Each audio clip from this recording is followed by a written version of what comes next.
People usually think God is dead is only a religious idea. But in the 19th century, this sentence meant something much bigger. It was the code for a world that was breaking apart. For centuries, people lived with clear traditions, slow change, and a stable moral world. But suddenly, everything shifted.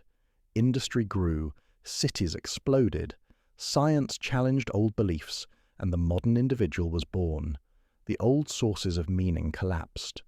And when the old gods disappeared, humanity created new ones: nation, progress, ideology, and the power of the state. So this video is not about losing faith in religion. It is about how people escaped the authority of the church, only to become followers of their own creations: systems, machines, money, and the modern ego. This is the story of how a new world was born, and how its new gods reshaped the entire human experience. For many hundreds of years, life in Europe was built on one thing: the absolute power of God. Authority came straight from heaven and told people exactly how to live. People followed these rules because their biggest goal was to save their souls after death. Personal desires were seen as dangerous. They were a mistake you had to hide and confess. Life felt incredibly stable and safe. People did not live alone. They were part of a strong, shared group called the community, Gemeinschaft. Your social life and security were defined by blood ties and family. You didn't get security from contracts. You got it from loyalty and your name. No one had to worry about who they were. Your place was set the day you were born and approved by God. The economy was simple and slow. It focused only on making what the community needed, not on getting rich or chasing profit. Time itself felt different. It was measured by the bells of the church and the changing seasons, not by the fast clock in the factory. The best feeling was comfort, the deep comfort of knowing that even bad times had a divine reason, and that you would never need to invent your own rules for living.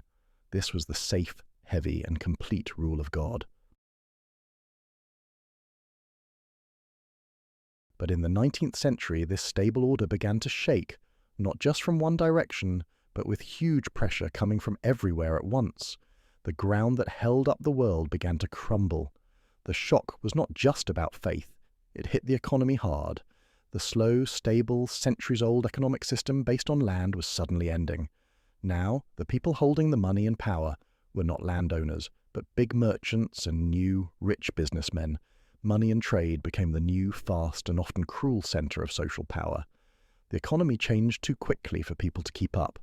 Everything became unpredictable. The old social ties based on family and blood also broke down at the same time. Families and communities grew weaker.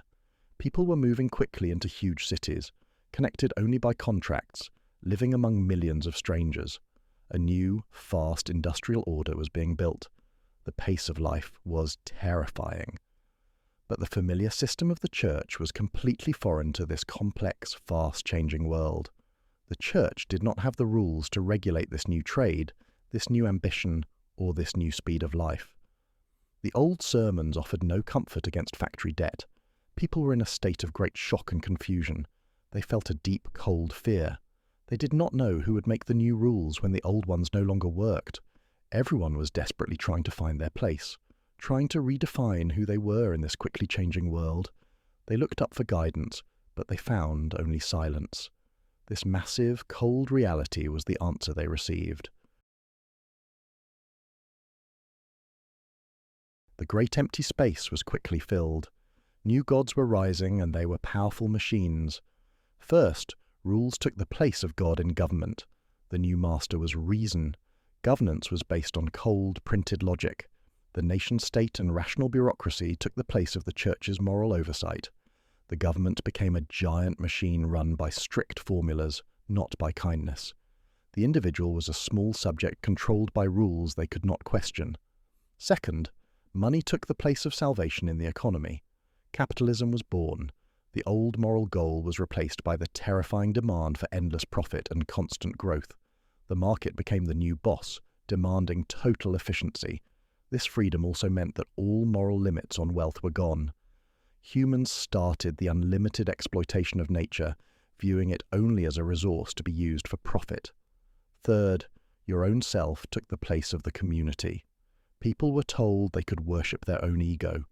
They looked for happiness and meaning only in buying things and feeling good about themselves. Self-realization became the new ultimate goal. But this freedom brought a terrible final truth, a new kind of harsh rule. Once God's old limits were gone, the pursuit of power became absolute and endless. This led to a fierce fight to dominate others in business and in society. This constant struggle and emptiness left people lost. They desperately needed new answers, new rules, and a new purpose to believe in. So, they started looking for new solutions. They created political ideas, we call them ideologies, which acted like new secular religions. These ideas promised total salvation and a perfect world, but they demanded the same thing the church once did: total, blind obedience to the state or the party. Was getting rid of God true freedom, or did modern man just trade one master for many others? Did he become the servant of the cold machine he built, the thrall of the fast market, and the slave of his own strong ego?